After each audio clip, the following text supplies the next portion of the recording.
A lot of other people, or Well, quite a few. we've got, have you? yeah, Gary's been doing a lot of it, and we want to expand on it. And one of the things that we've been trying to do is to get some of the older people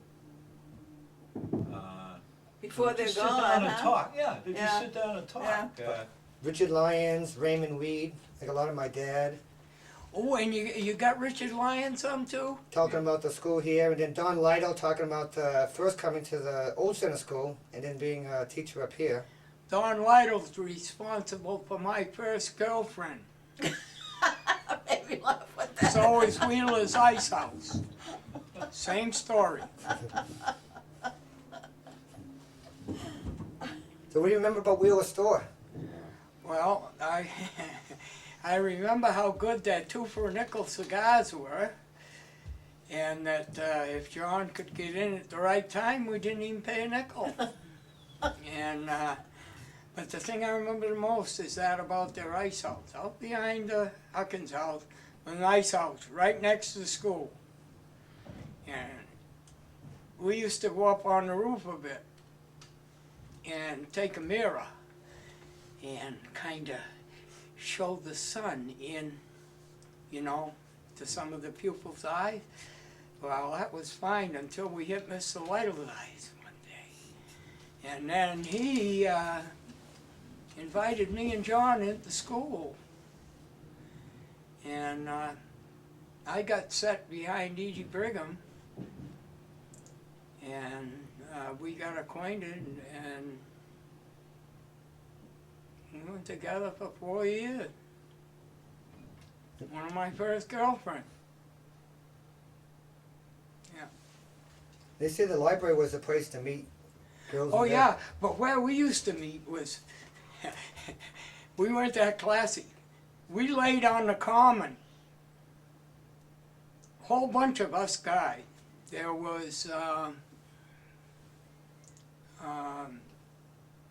2 of the Wheeler boys, Maury and John, Norman Gardner, Harold Mackey, Don Edwards, Graham, and you know, that reminds me of something else. Elaine's father used to come down to the common to hire kids to work at the farm. And I had just moved to Hubbardston at that time, you know, and I knew he was a manager for a rich guy and all that. And he came down, he was asking, and of course the Wheeler boys couldn't, and I said, I ain't never gonna work for you. And lo and behold, 1951, when I lived in East Simpleton, he comes up and sitting at our kitchen table, that's where he hired me, and that's the story he told. He never forgot that. I wasn't going to work for him. But I was running into static with people that didn't want me being a farmer. And that's what I wanted. I wasn't going to punch no time clock. What did they want you to be? Huh? What did they want you to be? Oh, they wanted me to be a machinist, or like my great uncle was even going to contribute to my education more so I could become a veterinary. Oh. Well, that went down the tubes when I got married. That was the end of that. But along that line, I was active in getting the breed magazines from the different breeds of cattle. And I had articles published in the Holstein World on cattle genetics. And I got offers of jobs from Maine to New York from that. But my wife wouldn't go that far. I never got to them. But What do you remember about the fire of 1929 that took out half of Main Street? that was before my time.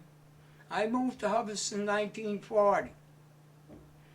But I do know quite a bit about the co-op, because when I first went to work, the only two places I ever worked was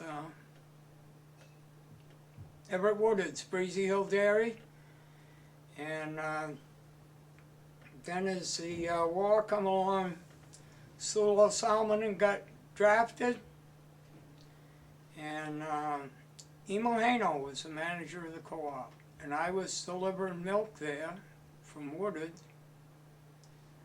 and he actually hired me away from Woodard,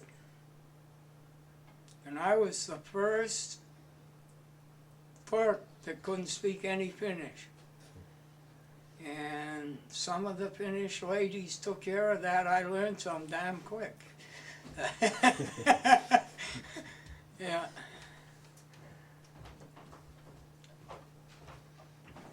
But Hubbardston, I heard about that fire.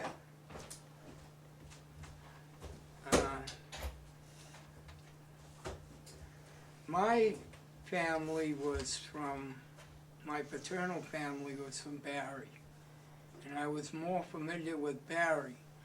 But boy, I became Hubbardston by adoption once I hit that common with those guys. And then we'd go down, Frankie Marie and let us take his boat, get a couple of good 2 for a nickel cigars, and get the boat and go out on Brigham Pond. He wouldn't. We couldn't get his oars, but that was fine. There used to be crates like this that oranges came in, petitioned with square boards on the end. We took a couple little maple branches, and 2 of them we made our own oars. And eventually we made a boat. And during one of the high water things, that boat went right over the dam and halfway down the cemetery. We built it pretty good though, because it was still all in one piece, but it leaked.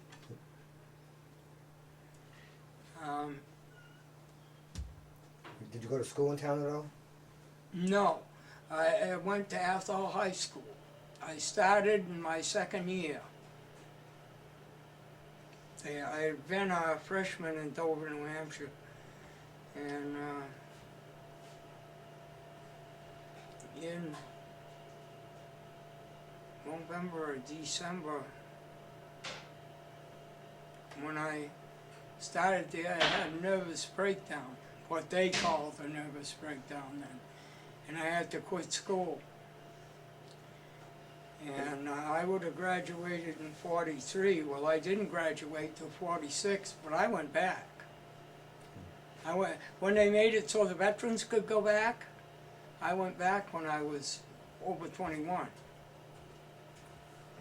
And I graduated with Edie, and Shirley Woodard, and people in that age group. Marilyn Clark. I remember Marilyn. She was my partner in chemistry. And we either did a good snow job on the teacher or something, or else we really did do the stuff right. 'Cause boy, we got the best marks on our experiments with anybody. And speaking of Marilyn reminds me, she was one of the girls in Hubbardston that said I was the one that taught her to drive. I don't remember nothing about that. I remember I always had a car, and if I got a girl in it with me and she wanted to drive, I let them. And I don't know whether they could drive or not when they started. You know, I wasn't thinking about driving. We were just going out. What kind of car was it? Model A. I got mostly Model A. That's a story in itself too, because during World War II, hard to get cars anywhere. Well, Bob Brigham and he had connections from Barry somewhere where he could get them. And I had connections with Cliff Parker in Garden, Parker Brothers Garage. And I remember one day I was working in Woodard's milk room. Mrs. Woodard come out. Says, Mr. Parker from the garage called and says if you can get over there before he closes tonight, he's got a Model A, he'll sell you for $15. Boy, oh boy. I don't know how I got there because I had nothing to drive at that time, but I got there and I got the car and I drove home. And in South Gardner, they always had a cop. It wasn't traffic signals then. And he was a big Polish guy and he knew all of us kids by name. And I was driving that Model A home, no plates on it. He puts his hand up. He said, "Where you going, Stubby?"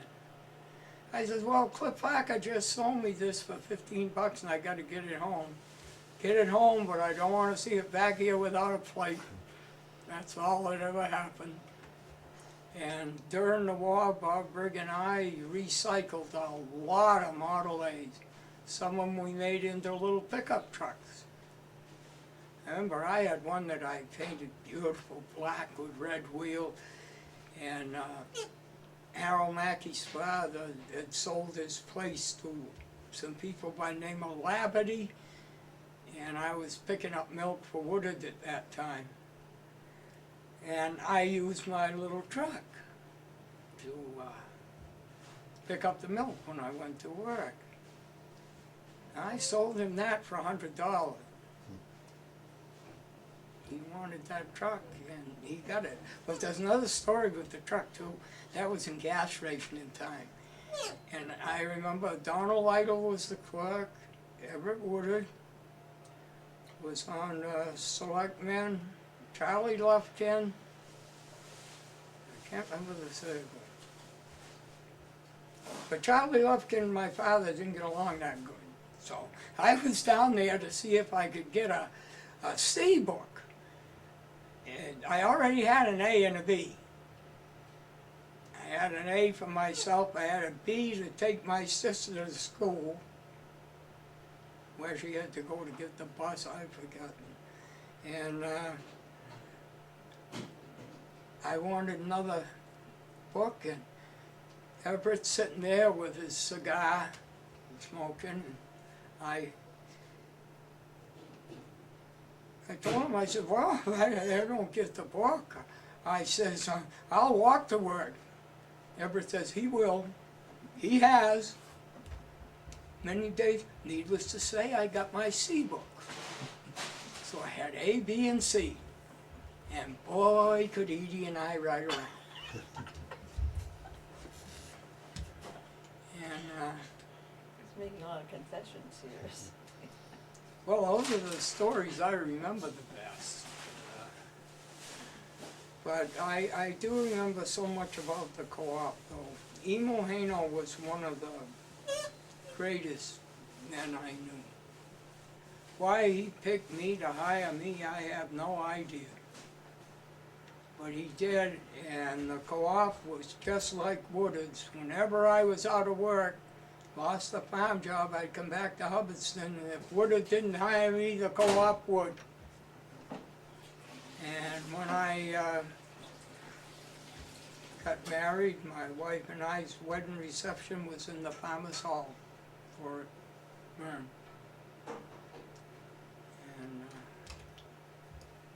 And that's funny too, because the church we got married in was torn down and the hall burned now. But we're heading towards 60 years of quote-unquote blissful married life. But You get married at maybe the Methodist church, or? no, we got married. I turned Catholic before that.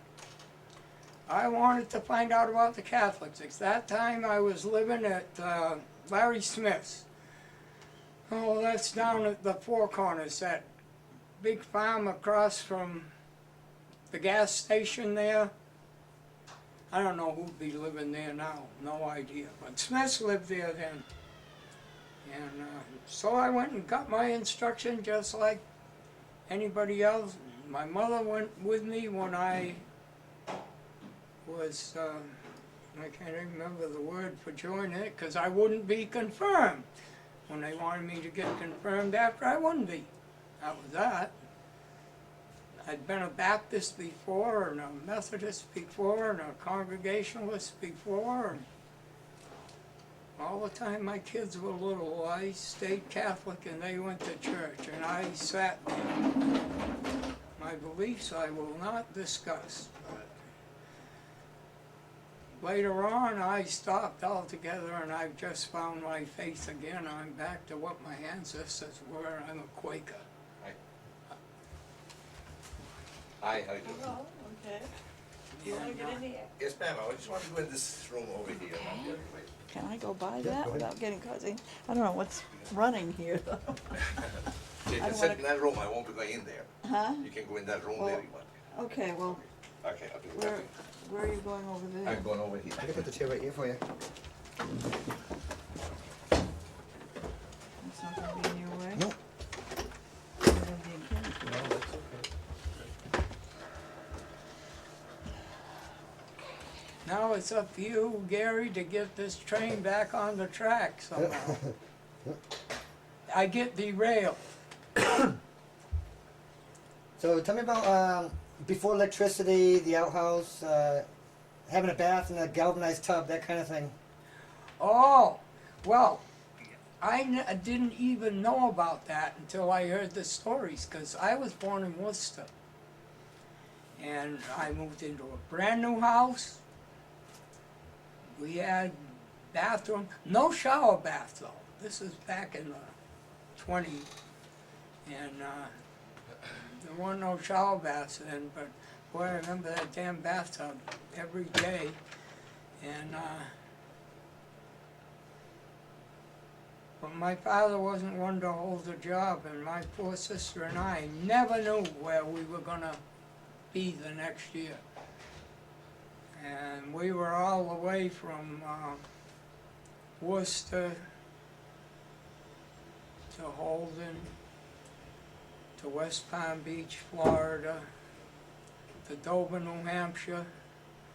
And by gosh, when we came down from Dover, New Hampshire, and hit Hubbardston, and I hit that common, that was hometown. I won't go no more. And the only times I have is when I had to go for work. But I haven't lived in Hubbardston for years now. I've been in Lunenburg over 40 years because I had a chance to get my own herd of cattle there. So that's what I did.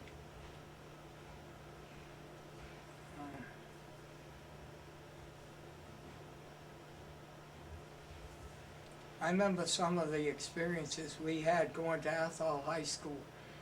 Otto Haltman was one of our bus drivers.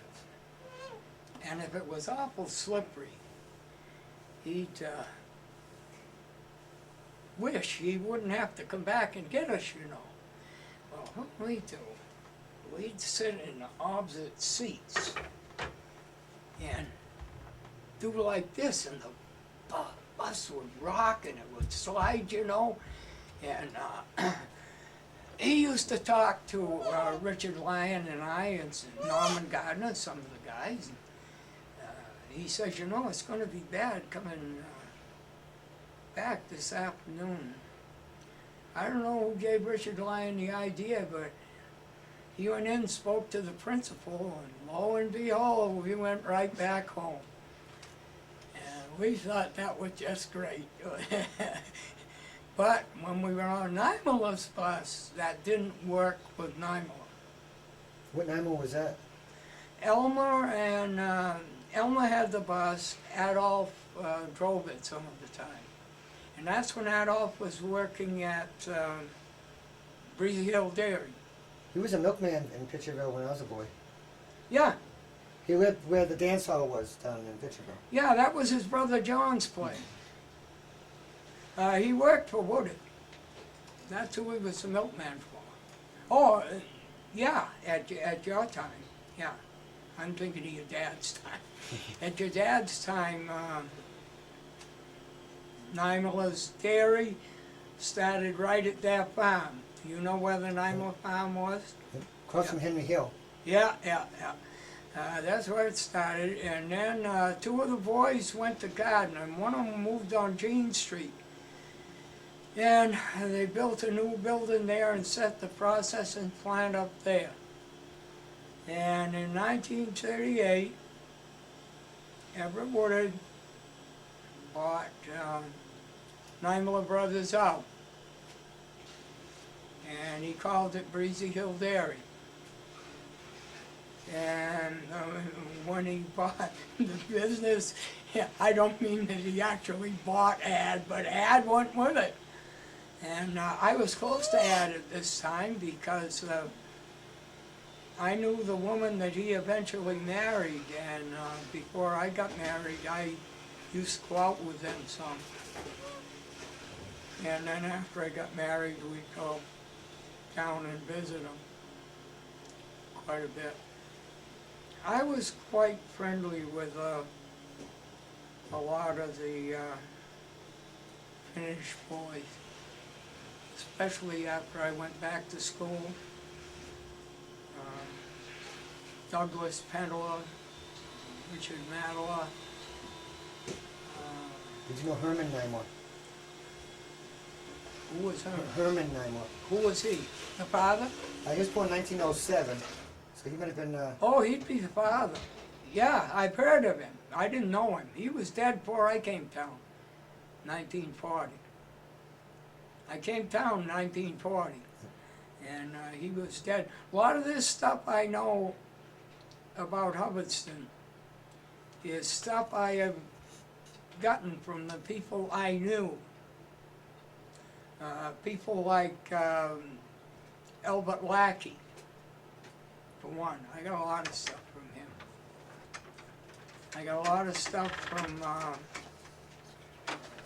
Holly Edward.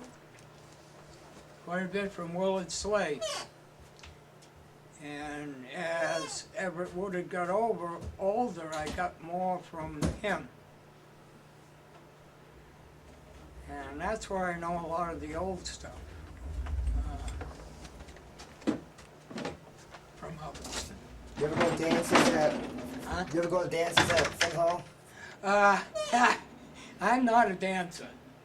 And my wife says the only time I can dance is if I've got a couple beers in me. But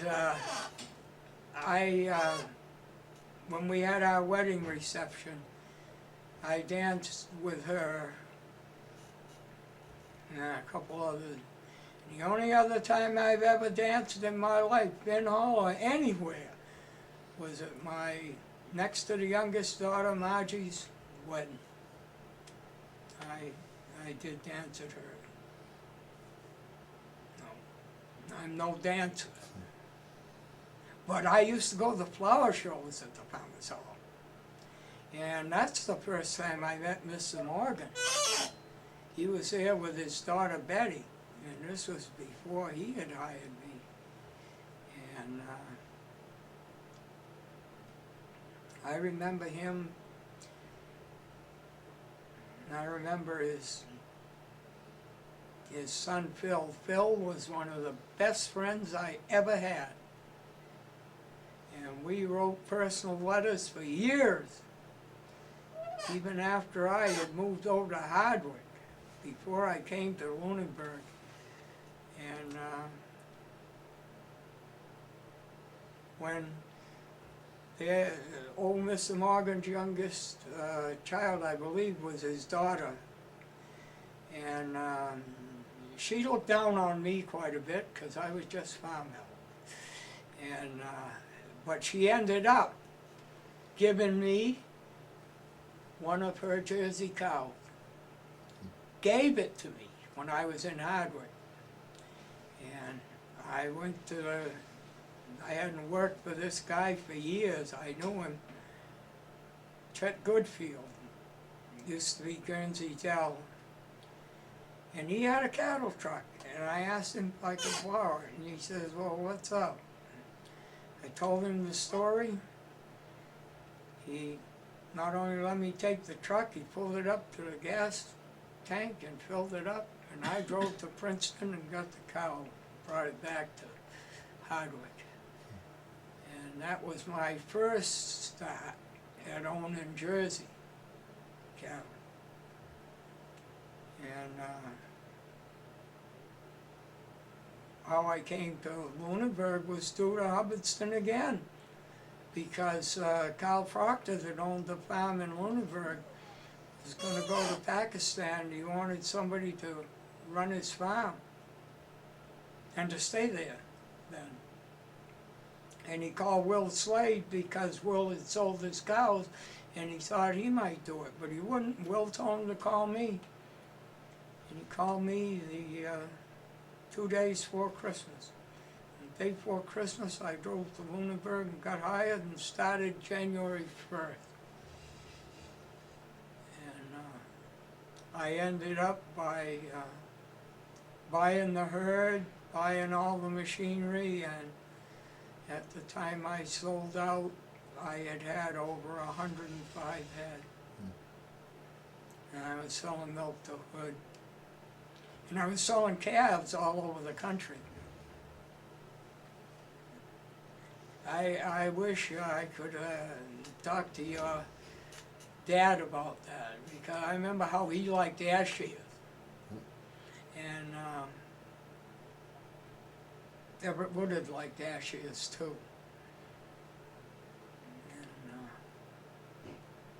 And all these guys I keep mentioning the ones that helped me more than anything to be a farmer. 'Cause boy, I ran into static with my father.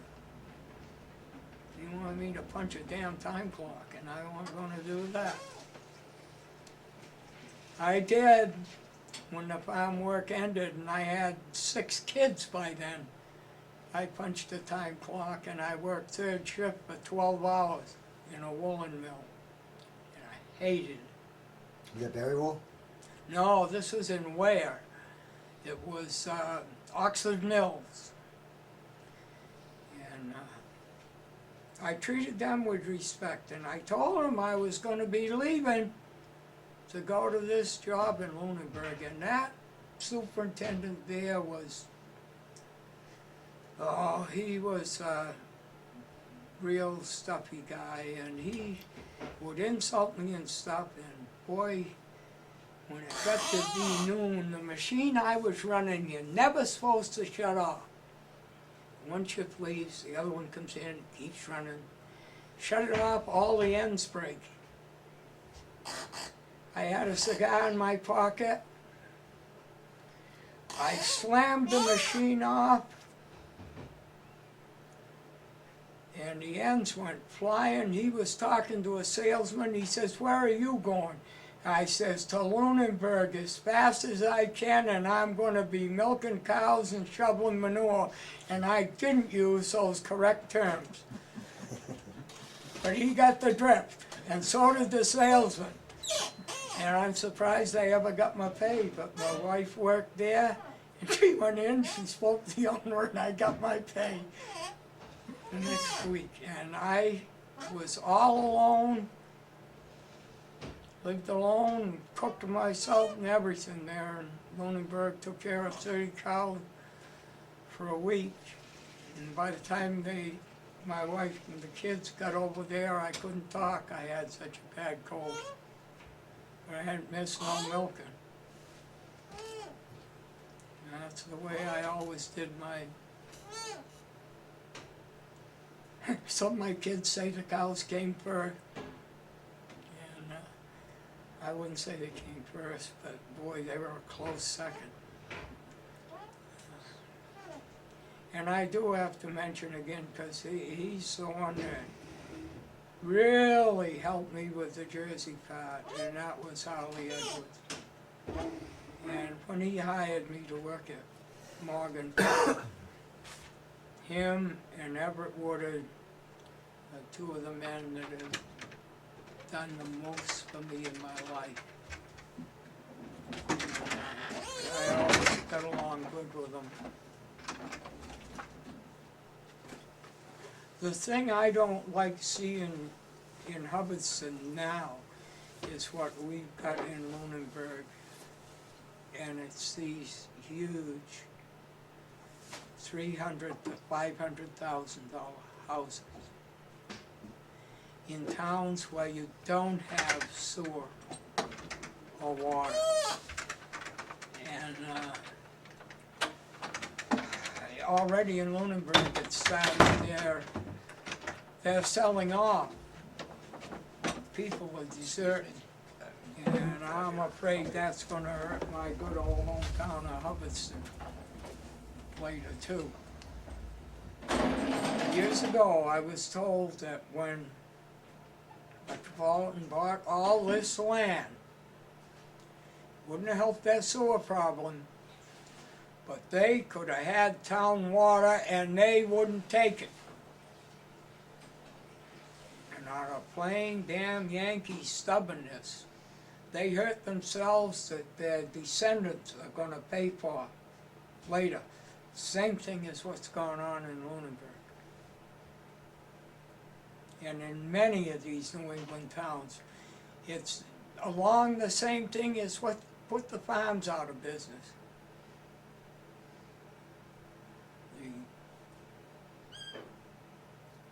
The independence and hard work is not cared for anymore.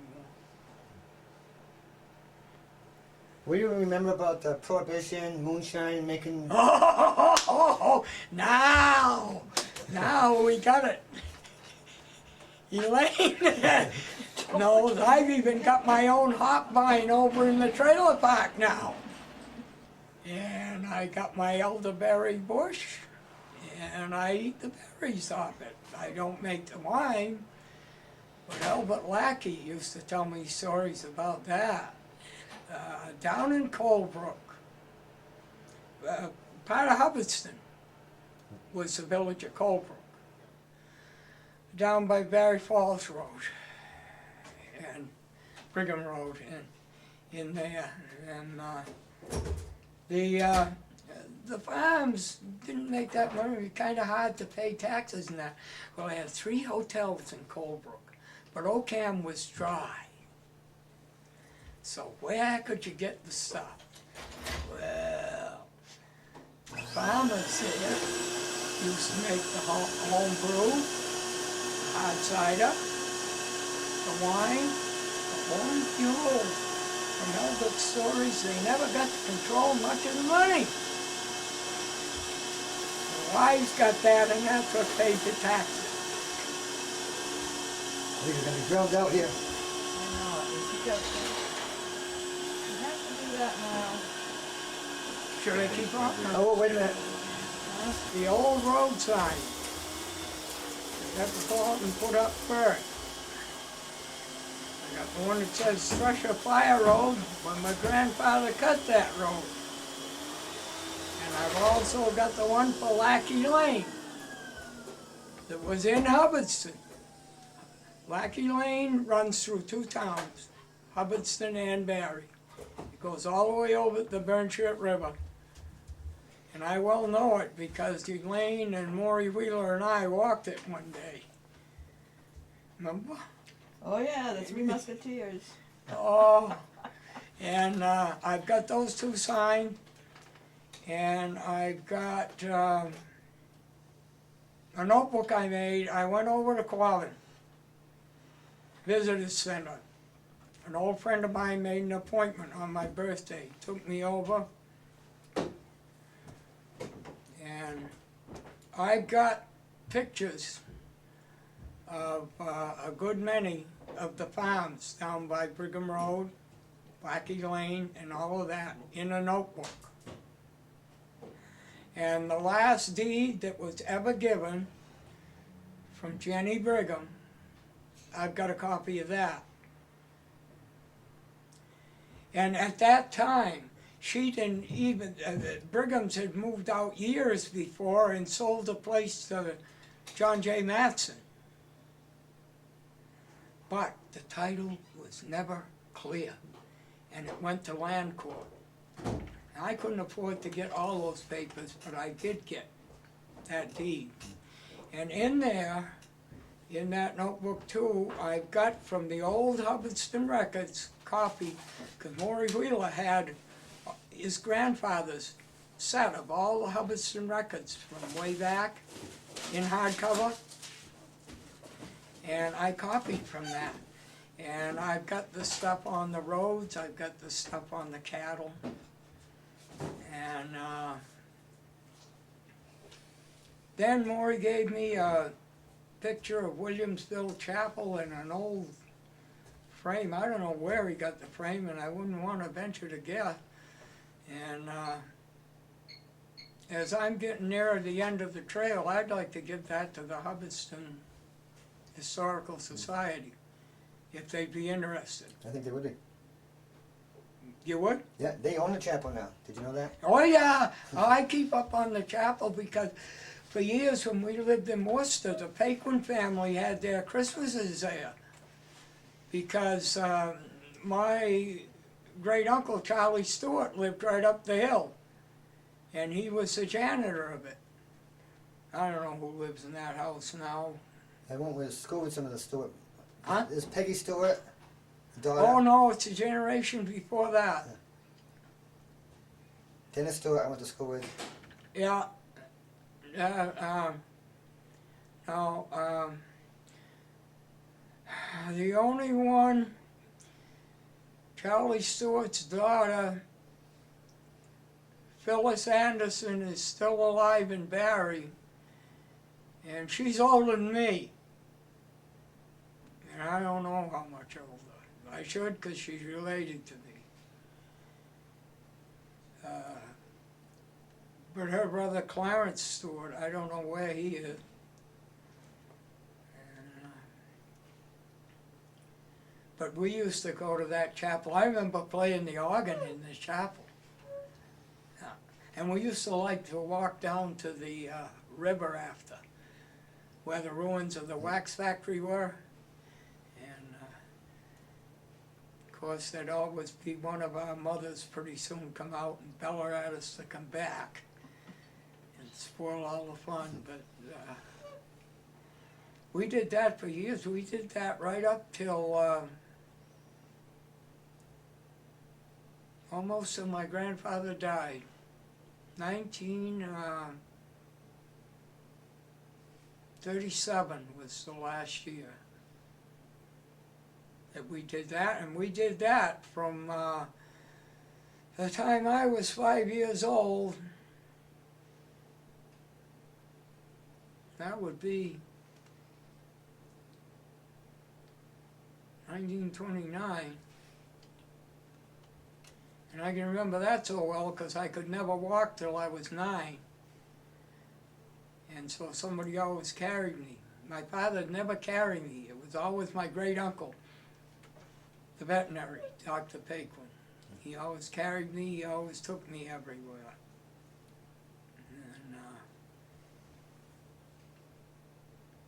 And that is a real nice picture of the chapel, and if the society would like it, I'd love to give it.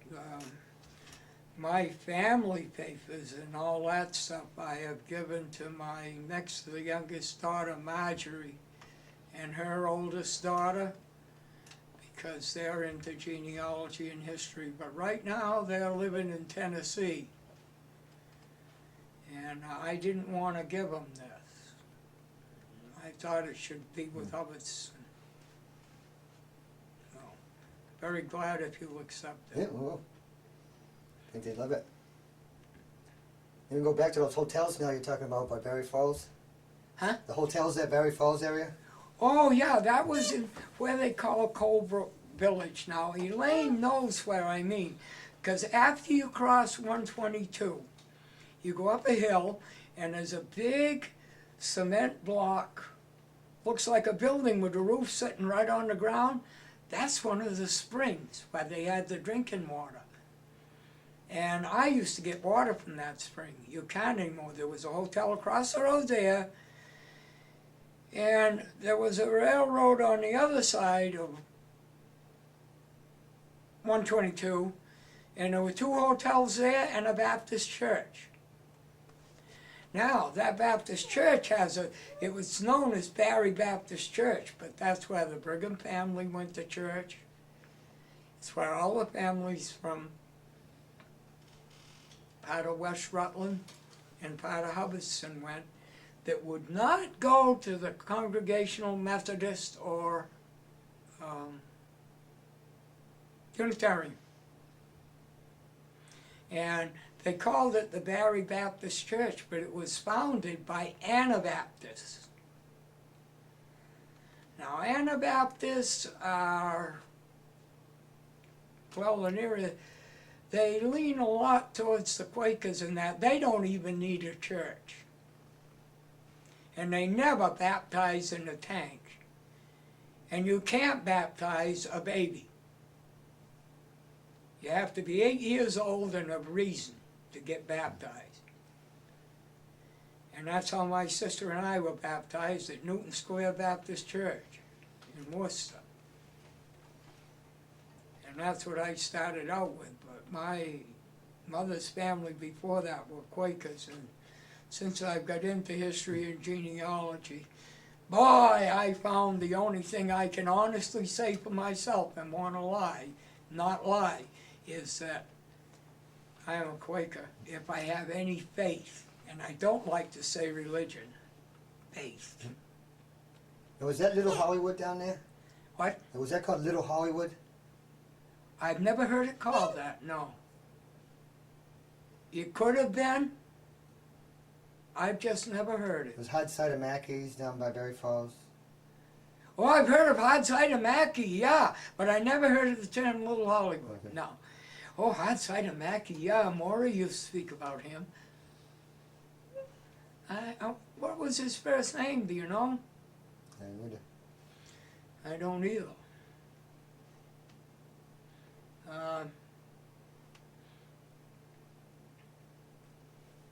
But that area down in there, it seems I have one witness here that's seen part of it go on. I'll partly tell the story. I had certain papers that Edie and I had from our past and concerning Hubbardston. I put them in a tin box, wrapped it in plastic, and with her and Maury Wheeler guiding me, I crawled into the cellar of the old Brigham barn, and I dug out a stone and they're in there. And this year, I took over what I had got from a flea market. I had Edie's father, old Herb Brigham's draft paper from World War I. And I had the star that his mother had in the window, all faded and everything. I put them in another box, plastic. My son Paul took me back down there, and he had to do the stonework that time, but they're in there now. And when we put the stone back, you can't even tell where we did it.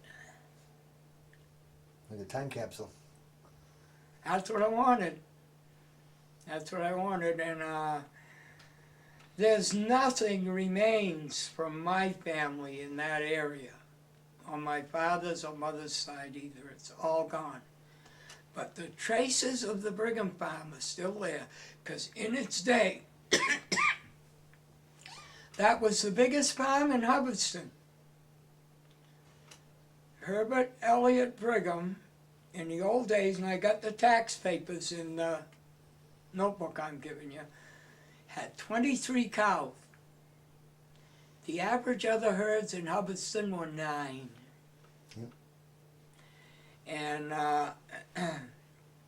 they hauled their milk to a platform beside of Route 122, and it was put on that, and that platform was still there when part of my kids were taking rides with me. You could still see where the platform was. And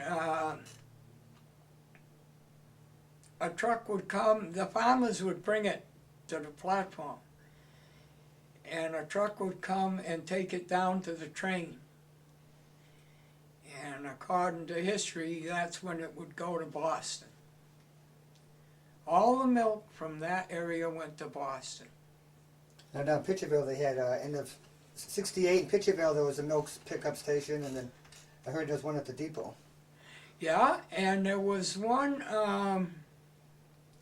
right across from the co-op. There used to be a cement foundation there. And Leo Wag would come in with his truck, and he'd park there, and he'd sit there, and the farmers would come in. I remember Mr. Kusisto. Can't think of his first name anymore. He'd come down, and he had a little sled when there was snow, and a thing with wheels when it wasn't, and it would have 3 milk cans on it. And he'd be pulling it with a handle all the way from his farm on Peter Sam Road down to there. I remember that as clear as a bell. Us kids saw it when we'd wait for the bus. And when I was at Morgan Farm, I was still doing some of that milk pickup with a guy from Westminster that was doing it then.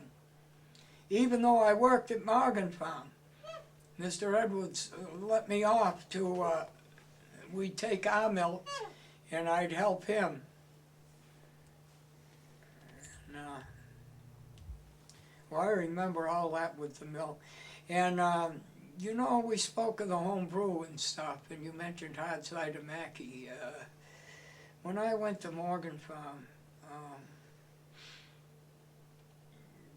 one of the Morgans, I won't use names now, but during Prohibition had his own still made, and it was beautiful. It was beautiful. It was that blue and white like the cooking kettles used to be. Oh gosh, with all copper tubing, and how well I know it because it was given to me. And when I moved either to Lunenburg or to Hardwick, I didn't get to take it. And boy, I wish I had that now. I've got my hop vine, and I got my elderberry bush, but got nothing to process it with. Of course, I suppose if I could get an old beat-up cider press, that would be just as good. I never knew about buying hard cider in my Hubbardston years. I know about it from other years, and I know about having to walk to the places that you could get shot at. That happened to me when I was in Hardwick. But in Hubbardston here, with Larry Smith and with Raymond Hatstat, young Raymond, I made my own hard cider right up on Ragged Hill Road when I rented Bill Wumpus's little house and lived there. Yeah, and boy, we had good hard cider. I'd get the cider from Ed Bemis, and it would be just as sweet and nice.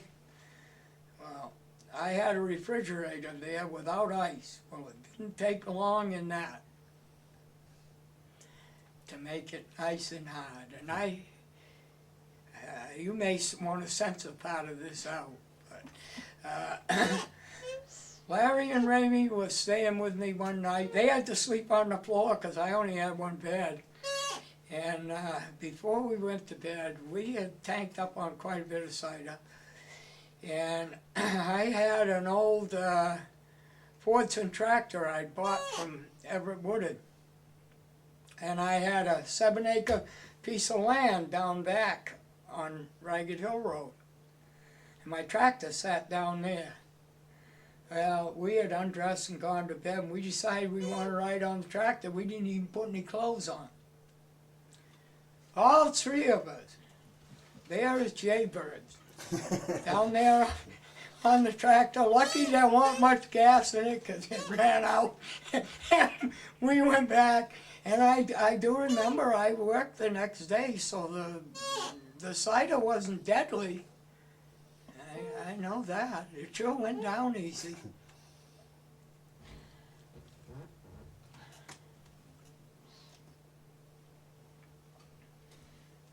I make my own beer at home.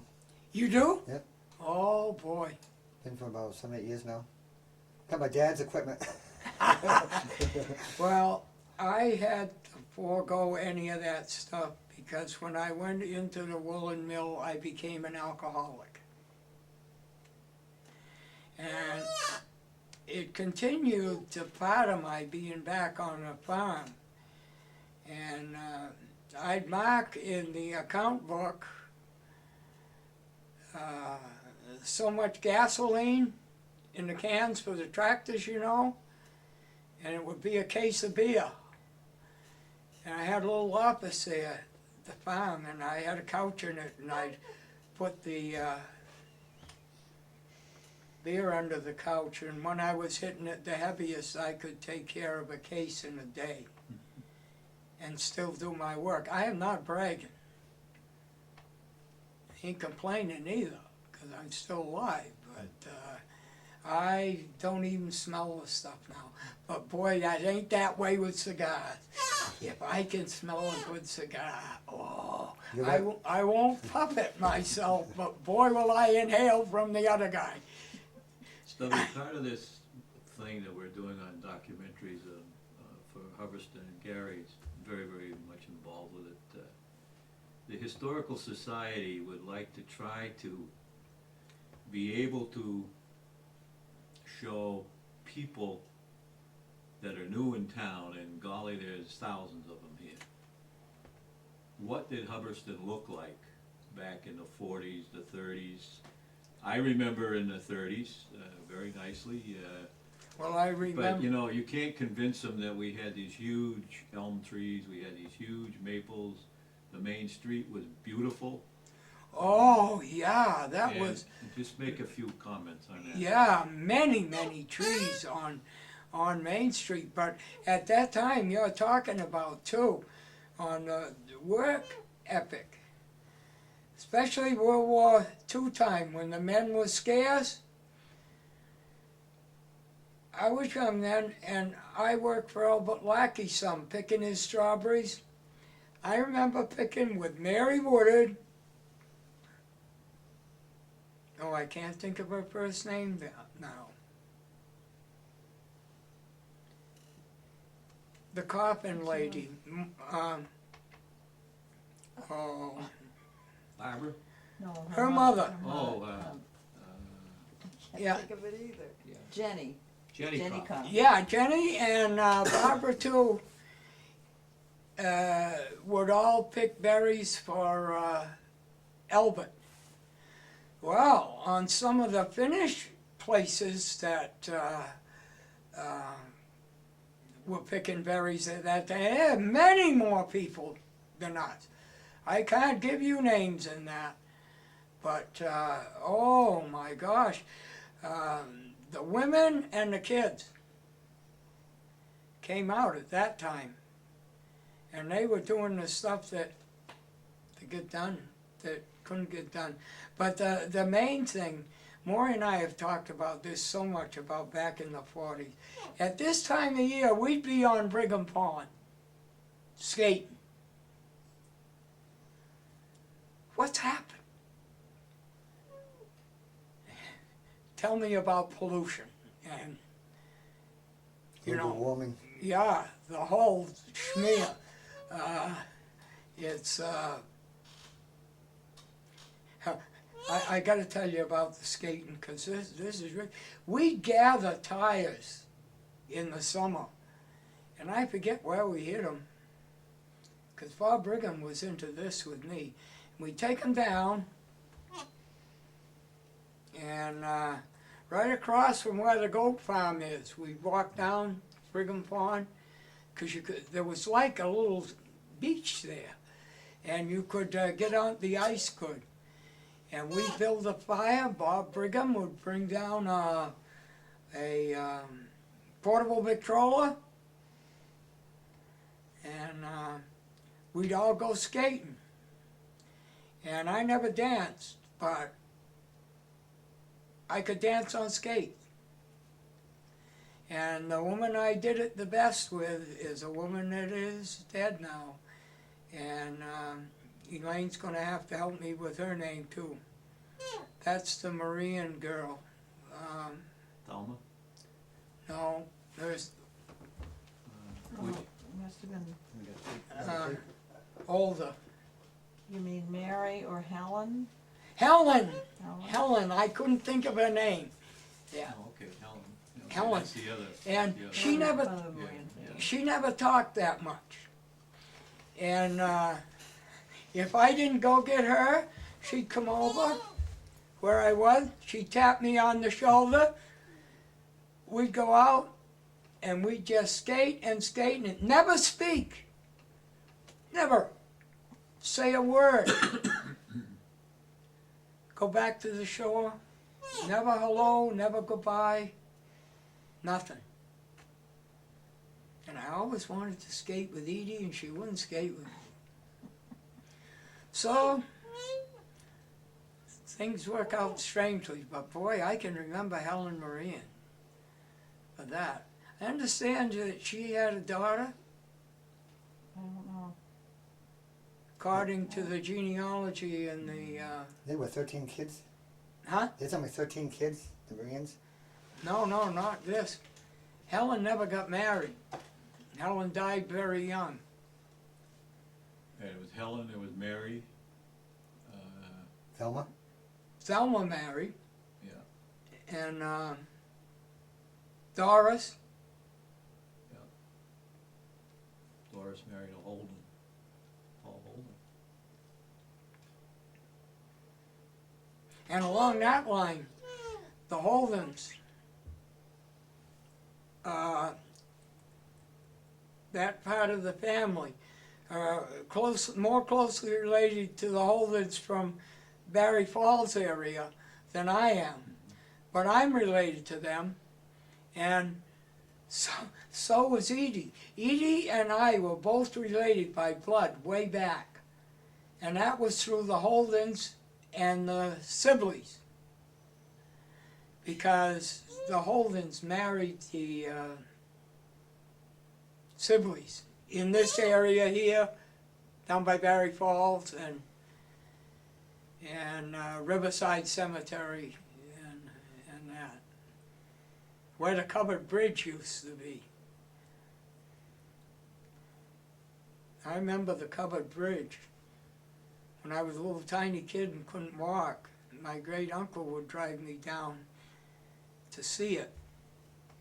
We never drove on it. And by the time I got so I was trapping for furs down there and stuff, the bridge was long gone. So I only know the pictures. In that notebook there with pictures of the farms, and a picture of the covered bridge too. Now they say years ago, like from Wheel Store, you can see all the way down to Williamsville and down, the whole area is all open. Oh yeah, because, well, what helped that a lot was that hurricane that took so much of the trees down.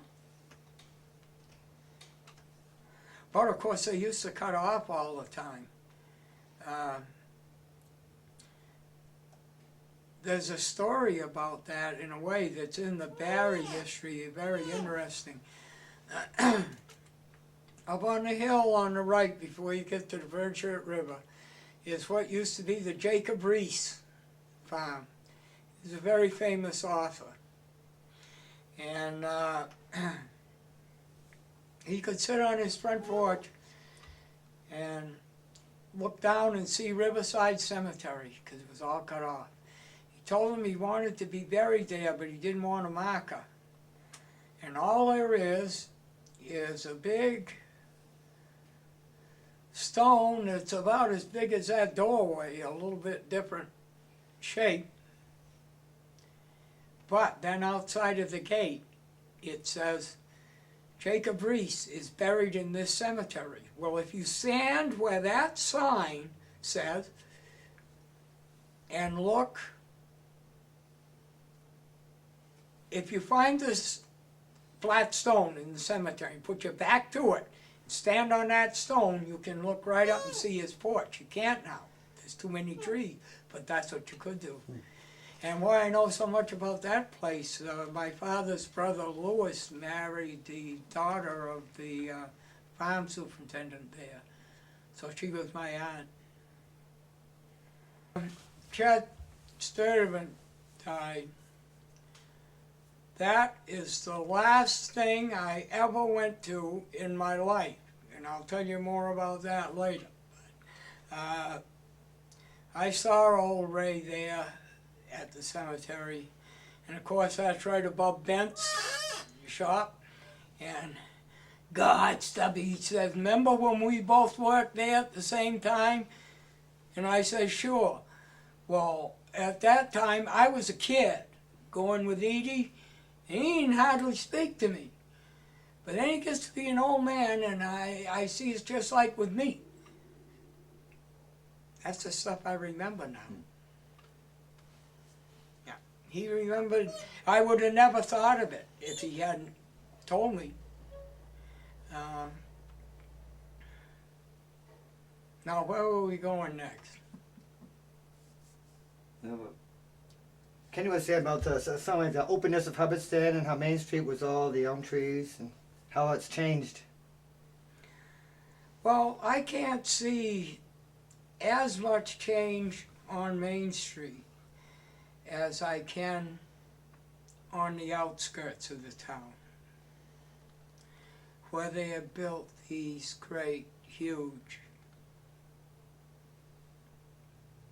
things. The one thing now that I am glad to see coming back is the restoration of Wheeler's Store.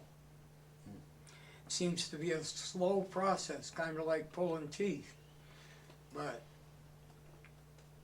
He wanted to open last October, yeah, but he's running way behind. well, at what people want for pay now, we can't afford to hire too much stuff done. He's got to do it himself. Well, you also have rules and regulations, Stubby, that you never had years ago, so. Yeah, that takes- tell that me takes about a them. lot of doing. See, now you're into government some, so you may like them, but I tell you, I could say words that Albert wouldn't say, and many other words what I think about government, federal, state, local, and all of them. I don't think there's an honest voice I used to in pay. any of them. I used to pay $4 for a fishing license, $20 for my pistol permit.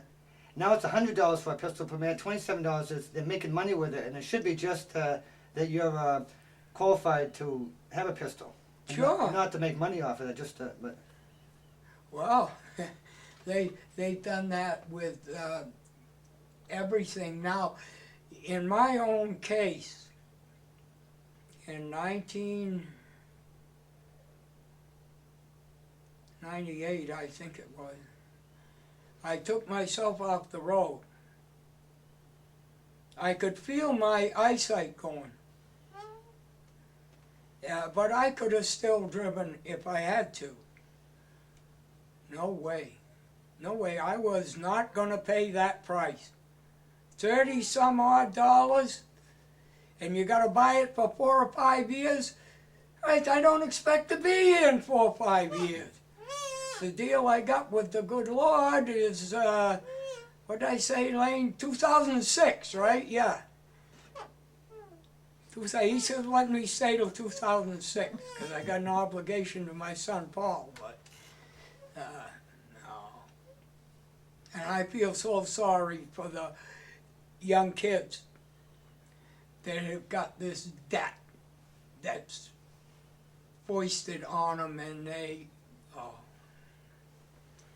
enough about that. But I gotta give any guys like you that are on commissions and into town stuff credit for what you can do. And you're not getting rich on it, but I'll bet if we could talk and not think we were getting overheard, you would partially agree with me that some people are getting rich. And that's what gripes me. But as my mind's been drifting here, I was thinking back to life at Morgan Farm Summer Camp. And you know, over there, my wife and I never bought any meat or fish. We got the meat from the farm. We caught the fish in the pond. And my two older children can remember that too.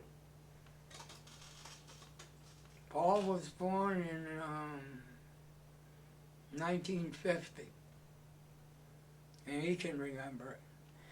But it's funny, I tried to teach him hunting one time, and he's not a hunter. He likes animals too much. He can't. He would be a good hunter for tracking, you know, and being able to stay quiet and all that. He's great, but he can't stand the other stuff. I shot a deer once and knocked it down, and she got up and lived, and I never hunted again after that. I had a double barrel shotgun hanging on my beam in my living room. Yeah. And I got my hunting license one year, so the deer come up in the backyard and I'm filming the deer. I go up to the gun, nah, and I go back, I film the deer. Sure. Yeah. Look at the deer. Just to drift off for one thing, but with your filming, there's been a beautiful thing on PBS about a man in Alaska that built his own house and lived there for years. And it is just wonderful. I've watched it 2 or 3 times. It's on now while they're trying to get there. Maybe I'll check it out later. I'll check it out later, see if it's still on. Yeah. It's, I can't remember the name of it, which is typical. Now get me back on the track again. Are you still on Main Street? Yeah. Now what about the dirt roads before asphalt? Oh, I can remember that. I can remember that good. You, yeah, I can remember when New Westminster Road was all dirt. I can remember when Healdville Road was dirt. And I can remember when either just before or just after what used to be Hackenan's place was all dirt from there into Westminster. And in North Rutland, which I'm familiar with too, oh my God, clear up till I got married in '47, and the hill by my mother-in-law's house was still dirt, Davis Street. But now everything's sad. Blacktop it all. Morty used to say, blacktop it all. He hated all the blacktop. When was that done? Do you remember? I can remember when that was done in North Rutland. That was done in the 50s. But I don't remember. I think that practically all of New Templeton Road was done about that same time. When was yours? But as Most of the roads that I remember were not begun to be blacktop until after the war. yeah, as I say, 50s. Because the old Westminster Road where I lived was dirt. Yeah. Yeah. So was Morgan Road. Morgan Road was dirt, Yeah. It was. yeah. Grimes Road was dirt, everything was. I don't remember when those roads were done. Those were the good old days. And what about telephone? Uh, Electricity? I've been spoiled that way. I've always had electricity. A lot of the places I've lived has had very poor service, so my wife and I, well, just 2 days ago, we had no power for 7 hours, right in the center of Lunenburg. And we're great at living with candles. And we do know enough not to flush a toilet then, if you're on you know, artesian well water and like that. No, you learn to live the old way. And but that was all new to me until I went to Dover, New Hampshire from Worcester. And I stepped back in time there. And that's where I found my Quaker ancestry. Interesting thing on that, well, your ancestors came over from another country. Finland and Sweden. Huh? Finland and Sweden. My ancestors on my mother's side and on my father's both came over on 7-year indentures. Now, on my mother's side, John Lovering was an orphan. And he came over from Valentine Hill in southern New Hampshire. And he managed his land up there because Valentine Hill had his business down around Barry and Boston and this area down here. And on my Paquin side, the French side, is more of an interesting story because I've got that traced with the complete records back to 1640 something. Nicholas Paquin came over on a 7-year indenture, and it didn't even last 5 years because he married the boss's daughter. And that's the way in the family they tell the story, but the records show it. He married her then, and the indenture was void. But poor John Lovering worked his all out, as I know. And why I've studied so much about him now is because I wanted to find out more of the history of the Quakers. I have grown up with Quakers in Dover, New Hampshire. I knew how they lived. I know their work ethic, and they, the amazing things, so many of these all came from Martin Luther. From him splitting with the church when he did. That's what gave them a leg for it. And,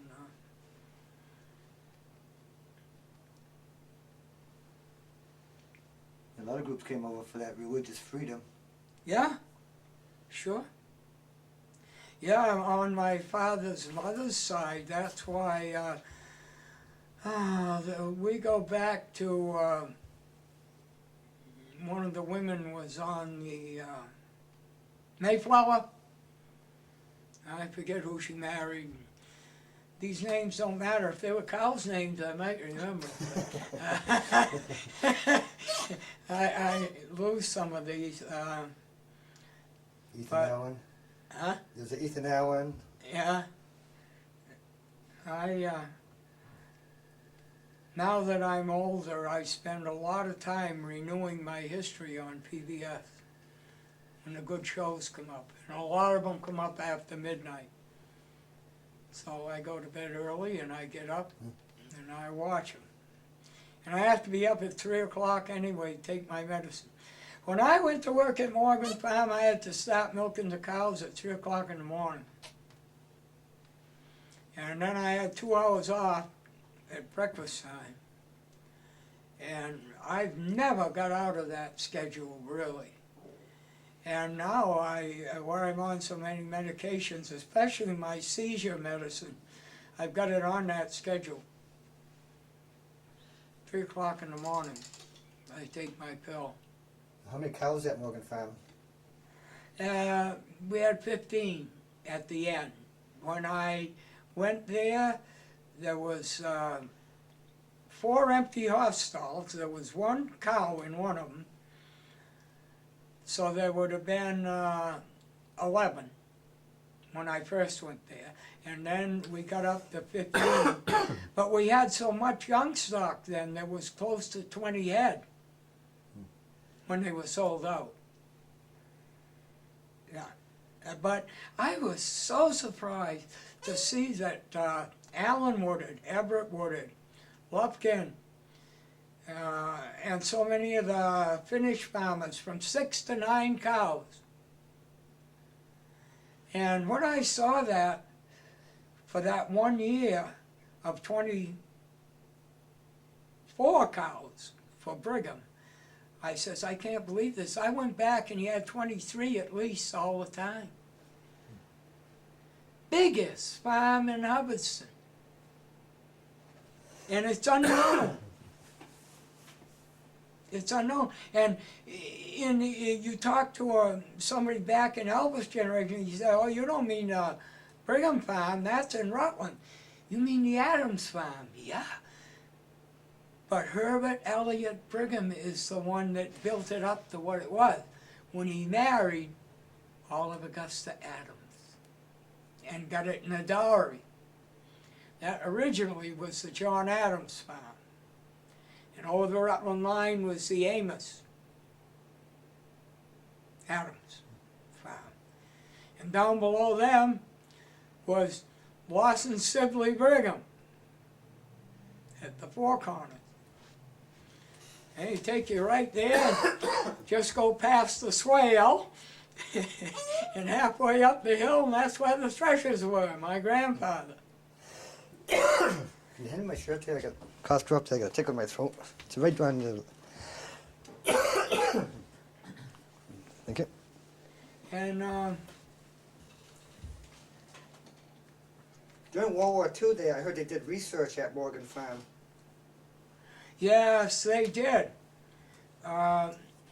They did agricultural research and they did war research. Flamethrowers. Yeah. Her dad was one of the, Holly Edwards was one of the first men, another one was Willard Slade, to really clear the land of stones and ledges. Not demolish stone walls, I don't mean that. But I mean that so when you go in to cut hay, you didn't have to be raising your cutter-bar all the time to go over a stone. Those are the two farms I'd say that did the most in the town. And then a tail ender of that was Cross Farm when that came in. But my gosh, Morgan Farm went back to before Slade. And I don't even know what year Slade came here. I do know what the name of that farm used to be though, because it was the only farm in that part of town with a windmill. That was on the tax list. And it was the Birch Farm. B-U-R-C-H. There's a Birch Hill Dairy. I think that's the way to pronounce it. Huh? Berkshire Dairy. Burnshirt. Yeah. Burnshirt Hill? Yep. Yeah, that was Vidulis. That was Mike Vidulis and his son Pete's in Athol. Now. Or else moved to Florida where he's so old he may have. I don't know, but he was in Athol. Old Mike was a nice guy, and Pete would hit the booze some, and he had a temper, and he was not as nice a guy, let us say, to keep it polite here. Remember the Water Iron Farm? Peter Oh, Water? sure, Peter Watering, yeah. I remember when they put the tunnel under the road Yep. for his cows. That, when I came to town, that was old Martin Johnson's farm. And I went to school with old Martin Johnson's grandson, Morris Rogie. The first years I went to school before I quit. And I remember when Pete bought that. I went to school with his daughters, and they'd have a birthday party for one of the daughters, so all the kids in the class would go there for cake and ice cream. Yeah. So Peter says, no cake and ice cream until that hay is in the barn. Yeah?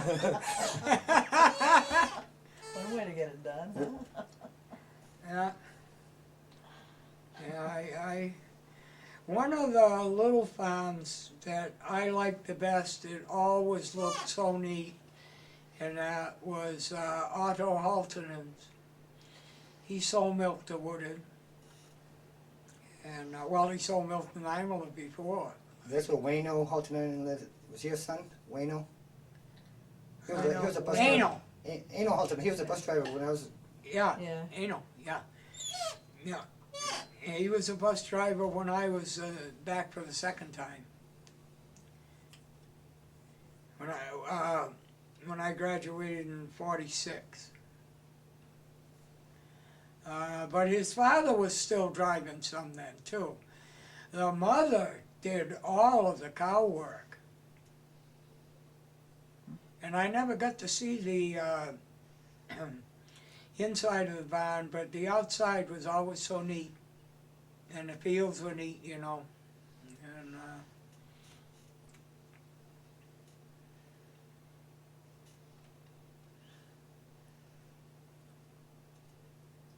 Remember the Scott farm up here? That's where Breezy Hill was, right? oh, that's way after my time. I remember the stories about that place before it was ever Breezy Hill. When that old original house that was moved up onto Ragged Hill Road was built, that was built to resemble a ship. The guy was a sea captain, and his wife hated it. For what reason, I don't know. She never lived in it. No. She hated it. And I always loved that house. That old house. When Charlie Fox was working for the artificial breeding, that's the time I lived at Woodard's, because I was having to show him where to go.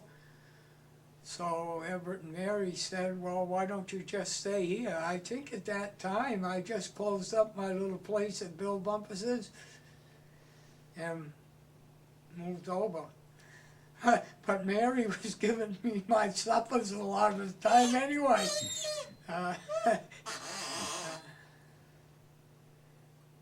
I had such a wonderful mother, and I'll give her credit. She knew that my father would just about wreck me, and he did. And so she let me go as much as she could. And we always had the best relationship in the world. I remember a story when times were so hard. Cy Wheeler was talking to somebody, it was Depression year, and they were talking about the people that had never paid their bills there. Not by name, you know, but so many of them. And Maury and Bill Wheeler both have said they heard him say, by gosh, Mrs. Bashaw and Mrs. Paquin always paid their bills. It might be a long time after, and that's the way you say it, long, you know, but they always got paid, and that's when Wheeler's store used to deliver. Yeah, I remember that. Well, my girlfriend Edie worked for him and delivered some. Gladys Hackler did. Interviewed her, telling her story. Oh, you did? Yep. Good. And Mrs. Schaffer. Oh, Jake. Huh? Jake Schaffer. Old Jakey. Oh, Jake? Or you mean Bob? The one on Cutoff Road there. Albert. Yeah, Albert. Yeah, And Albert. Yeah. Albert saved my dad's life over the Comet when he caught fire. Wow. He threw him outside and threw something over him and water. Comet Pond? And my dad almost died from Comet manufacturing. It was Oh, really? Quio's baby carriage factory. Oh, wow. Your father was almost killed. I remember we all went up to the hospital that he might not live the night. His hands were all fused together. We had a suicide knob to steer the car. Oh. But he pulled out of it. For heaven's sakes. When was that? Back in the 50s. Really? I remember the house was for sale and everything, and they're gonna lose the farm, but he pulled it out of it and got it back to work. Wayne was started and he went there. Well, Stubby, I think we've gotten enough out of your head there for a first term around. Yeah, I'll see about a second. Let me use bits and pieces of this and Yeah, different stories. well, I'm kind of disjointed. Hey, good stuff here. That's And, exactly what I'm looking for. And the way but I call it my built-in TV, because where I've been sickly, this is how I've healed myself. But yet, I maintain enough sanity to take care of most of my business, except she writes my check. I'm your Mrs. Brown. Yeah, that's a story. That's a Morgan Farm story. The last years of old Mr. Morgan, he had a woman that was companion or His took wife had care of died. him. And her name was Mrs. Brown, can't remember her first name. And Betty always called her Brownie. I do remember that. And she brought Mr. Morgan down. I milked 10,000 pounds of milk out of one of them jerseys in 1 year, when that was awful close to the world's record. And he came down to watch me milk her one time, and he stood there with tears running down his cheek. And lo and behold, the next week I had a subscription to the Jersey Journal. And until the last couple of years, I've had it all those years. I've kept it up. And, but Mrs. Brown, there's a cute story there. She, watching out from Betty had him put a bell system in by his bed, you know, so he could summon somebody if it was late at night. And she says, and Dad, this will let you get the Brownie if you need her in the night. What do I want her for in the night?